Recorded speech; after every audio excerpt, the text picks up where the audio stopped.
नमस्ते दोस्तों। आज हम एक केस स्टडी डिस्कस करने वाले हैं। रिटायरमेंट प्लानिंग की एक केस स्टडी रहेगी। तो पूरे जो जो मतलब एजम्पशंस आर रिक्वायर्ड या फिर जो जो डिटेल्स रिक्वायर्ड होते हैं तो उसका एक सिंपल कैलकुलेशन मैं आप लोगों के सामने प्रेजेंट करने वाला हूं।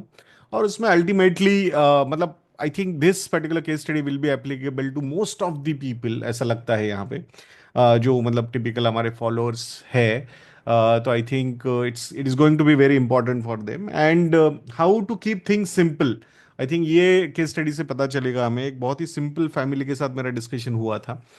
बहुत क्लियर, अभी तक जो भी सेविंग है वो पूरा बच्चों के एजुकेशन के लिए। एक ही बेटा है उनका, तो उसके ग्रेजुएशन पोस्ट ग्रेजुएशन के लिए उन्होंने अच्छा खासा सेविंग करके रखा था, इन्वेस्टमेंट्स किए ये थे।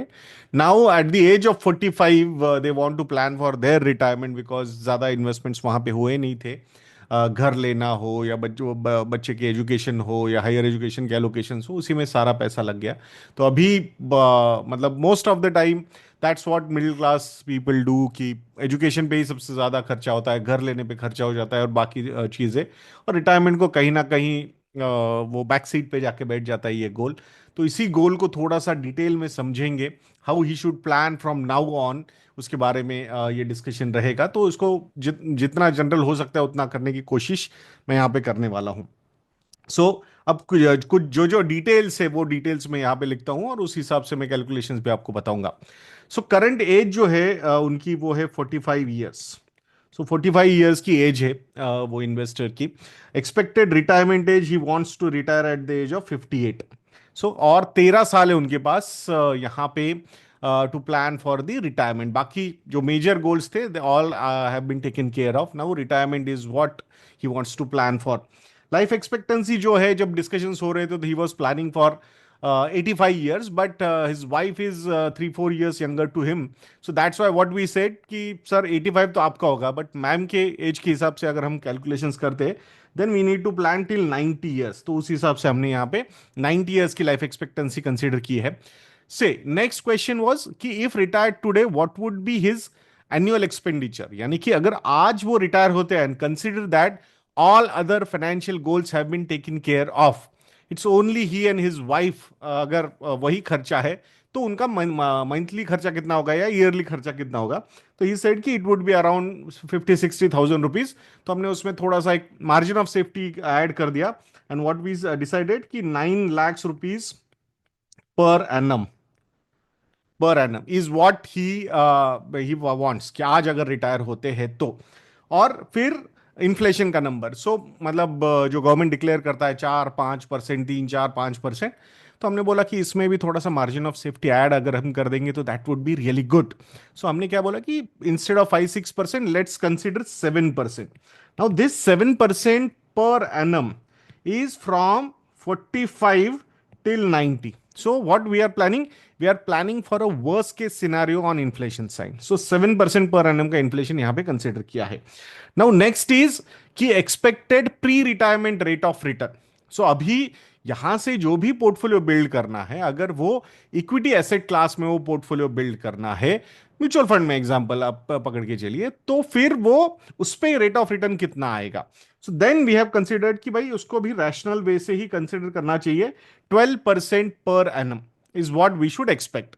सी आई थिंक आप बोलोगे कि आगे जाके अगर रेट ऑफ रिटर्न नहीं आएगा इक्विटी से तो कैसे चलेगा। We are planning from 45 till 90 या फिर 45 till 58 first and then 58 to 90।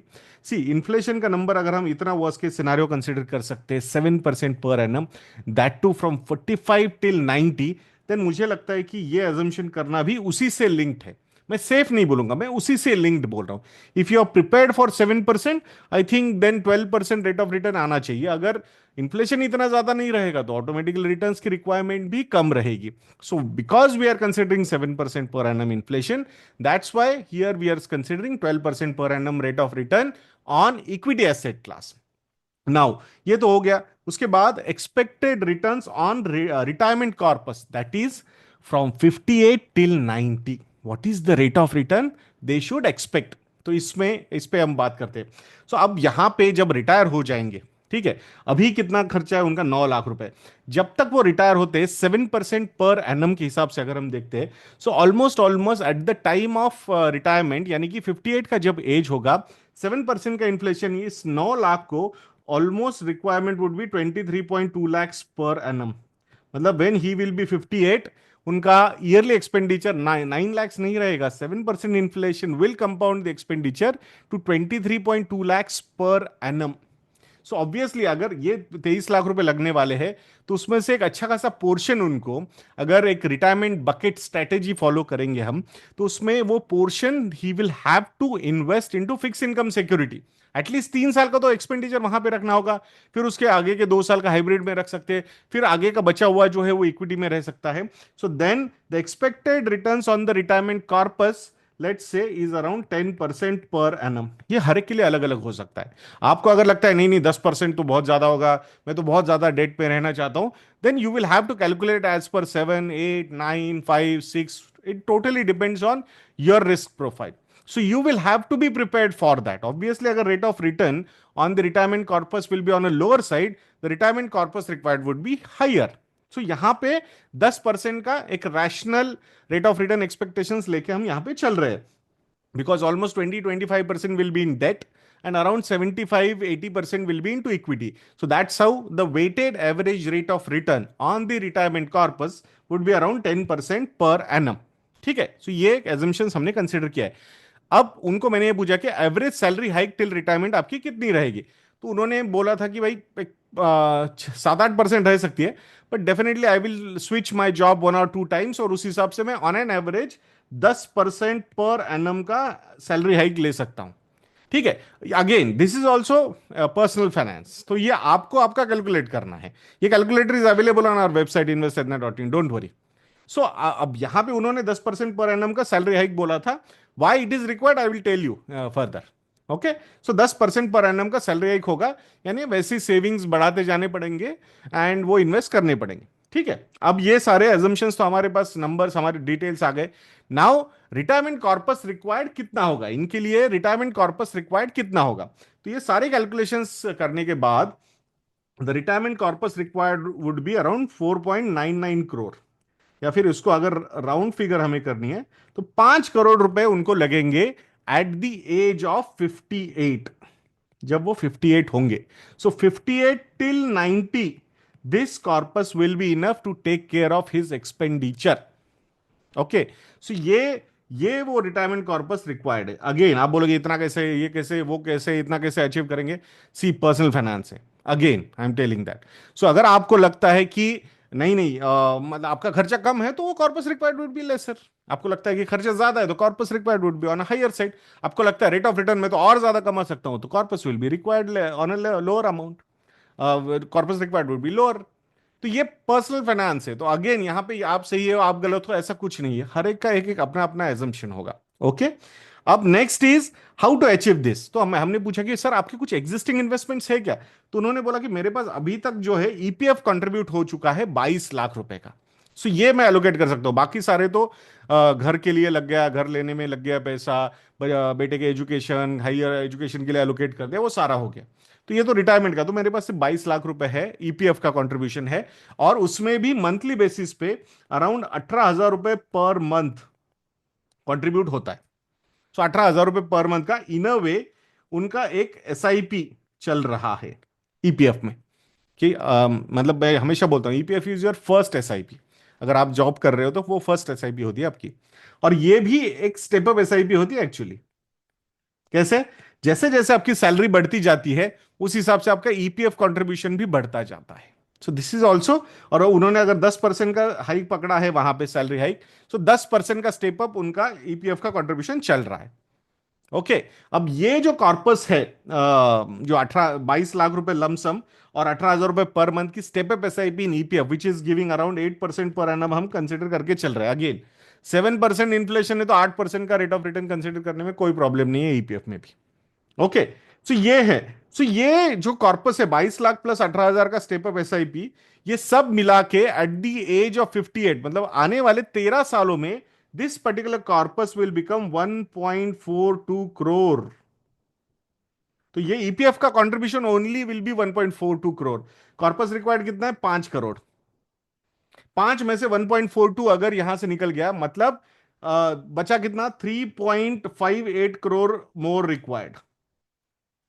So almost 3 crore 60 lakh रुपए और उनको मतलब बिल्ड करने हैं। अब ये सॉल्यूशन है कि इसको कैसे बिल्ड किया जाए। सो इसके लिए सॉल्यूशन है स्टेप अप एसआईपी, यानी 10% पर एनम का उनका सैलरी हाइक होने वाला है। ठीक है, 10% पर एनम। तो हर साल 10-10% से ये सैलरी हाइक उन्होंने करते रहना चाहिए। सॉरी, अपना इनका एसआईपी भी बढ़ाना चाहिए। तो उस हिसाब से अगर आज वो 60,000 रुपए पर मंथ की एसआईपी शुरू करते हैं, and every year they will increase this SIP by 10% per annum, this 60,000 rupees of step up SIP will become 3.6 crore rupees by the age of 58, यानी कि आने वाले 13 सालों में वो उतना बन जाएगा। उस हिसाब से ये सॉल्यूशन इज 60,000। आप बोलोगे नहीं ये स्टेप अप ऐसे नहीं, फिक्स्ड करनी है तो कितना करना पड़ेगा? तो अगर फिक्स्ड एसआईपी करनी है तो 1 लाख रुपए की फिक्स्ड एसआईपी करनी होगी to achieve this goal. Again, this is personal finance, ये हर एक का अलग अलग होगा। आपको लगता है कि हाँ 60,000 कर सकते हैं, 1 लाख कर सकते हैं, 30,000 ही कर सकते हैं, तो उस हिसाब से वो corpus will change. But calculations में ये रैशनल वे से ही कंसिडर करने चाहिए। एक्सपेक्टेड रेट ऑफ रिटर्न, ये आप प्रैक्टिकल रैशनल रहना चाहिए। 7% पर एनम, ये मार्जिन ऑफ सेफ्टी अपने रखनी चाहिए, इन्फ्लेशन हाइयर कंसिडर करके थोड़ा सा, ये it's always good. And expected returns on retirement corpus should be 10%, because 80% will be equity, 20% will be debt, या फिर 75% will be equity, 25% will be debt, depending on your risk profile post retirement. So risk profile जो है वो over the period develop होता है। बहुत सारे लोगों को लगता है कि रिटायर होने के बाद मैं सारा का सारा पैसा डेट में पार्क कर दूंगा। भाई अगर रिटायरमेंट के पहले 20-25 साल का इक्विटी इन्वेस्टिंग का अगर एक्सपीरियंस है, तो रिटायरमेंट इज नॉट अबाउट कि रिटायर हो गए और इमीडिएटली पैसा आपको चाहिए। उसके बाद 25-30-35 साल का रिटायरमेंट का होराइजन होता है। तो उसके लिए इक्विटी का एलोकेशन कोई प्रॉब्लम नहीं होना चाहिए if you have developed your risk profile that way. तो ये हमेशा समझना बहुत जरूरी है। अगर 45 का एज है, 90 की लाइफ एक्सपेक्टेंसी है, 9 लाख रुपीज पर एनम का एक्सपेंडिचर है, तो retirement corpus required would be around 5 crore. उसके लिए 22 लाख का ईपीएफ और 18,000 का ईपीएफ कंट्रीब्यूशन मंथली अगर जा रहा है, तो 60,000 रुपए का स्टेप अप एसआईपी यहां पे लगेगा, 60,000 रुपीज। ये that will be enough for you to achieve that 5 crore rupees of corpus. 18,000 का ईपीएफ का स्टेप अप एसआईपी और 60,000 का नॉर्मल इक्विटी म्यूचुअल फंड्स का स्टेप अप एसआईपी। अब वो कहां पे होना चाहिए? वो रिस्क प्रोफाइल आपका normally 40-45% small and mid cap का ब्लेंड होना चाहिए, अराउंड 55% लार्ज कैप का ब्लेंड अगर आप रखोगे, तो एक बहुत ही स्टेबल और विद एग्रेशन पोर्टफोलियो आप डेवलप कर सकते हो। मतलब इसको ध्यान रखिएगा दोस्तों। आशा करता हूं कि ये वीडियो आपको काफी अच्छा लगा होगा। इफ यू फील कि आपको इस पर्टिकुलर फाइनेंशियल प्लानिंग वगैरह की रिक्वायरमेंट है, तो you can always get in touch with us. investindia.in को विजिट कीजिए, उस पर हमारे कॉन्टैक्ट डिटेल्स अवेलेबल है। नेक्स्ट वीडियो तक के लिए मुझे आज्ञा दीजिए दोस्तों। जय हिंद।